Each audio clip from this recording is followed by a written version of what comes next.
Hello guys, അപ്പോൾ സഫ മോൾക്ക് സ്കൂളിൽ പരിപാടിയാണെന്ന് പറഞ്ഞ് നമ്മൾ കുറച്ച് ഫാൻസി ഐറ്റംസ് വാങ്ങാൻ പോയിട്ടുണ്ടായിരുന്നു. അപ്പോൾ നമ്മൾ ഫസ്റ്റ് തന്നെ കയറിയത് ദർശനയ്ക്കായിരുന്നു. അവിടെ വളകളുടെ ഒരുപാട് കളക്ഷൻസ് ഉണ്ടായിരുന്നു, അതുപോലെ തന്നെ മാലകളുടെയും. പക്ഷേ അതിൽ കുറച്ച് വളകളൊക്കെ എനിക്ക് ഭയങ്കര ഇഷ്ടമായിട്ടോ. ഞാൻ എടുത്ത് കയ്യിലൊക്കെ ഇട്ട് നോക്കി. പിന്നെ കുഞ്ഞിയുടെ വളകളൊക്കെ നല്ല നല്ല രസമായിരുന്നു കാണാൻ. ഇതൊക്കെ കാണാൻ നല്ല രസമാണെങ്കിലും നല്ല വിലയുണ്ട് കേട്ടോ. അത് കണ്ടപ്പോൾ ഞാൻ അവിടെ തന്നെ വെച്ചിട്ട് വന്നു. പക്ഷെ അവൾ എന്തൊക്കെയൊക്കെയോ വാങ്ങുന്നുണ്ട്. ഇതേ മാല എനിക്ക് കുറച്ചുകൂടി നല്ല ഇഷ്ടമായി. സാരിക്കൊക്കെ ഉടുക്കുമ്പോൾ ഇട്ടാൽ നല്ല ഭംഗി ഉണ്ടാവില്ലേ.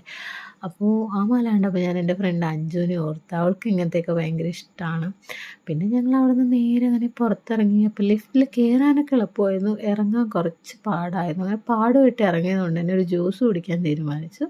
അങ്ങനെ ഞങ്ങൾ അവിടെ അടുത്തുള്ളൊരു കടയിൽ പോയി. ഞാൻ ഫ്രൂട്ട് സലാഡാണ് ഓർഡർ ചെയ്തത്. അമ്മായി ലെമൺ ജ്യൂസും സഫക്കുട്ടി സ്ട്രോബെറി ജ്യൂസാണ് ഓർഡർ ചെയ്തത്. അപ്പോൾ ഞങ്ങൾ അതും കുടിച്ച് വീട്ടിൽ കുട്ടിക്ക് നാളേക്കുള്ള മെഹന്തിയൊക്കെ ഇട്ട് കൊടുത്തു. അപ്പോൾ ടാറ്റാ ബൈ, സീ യു.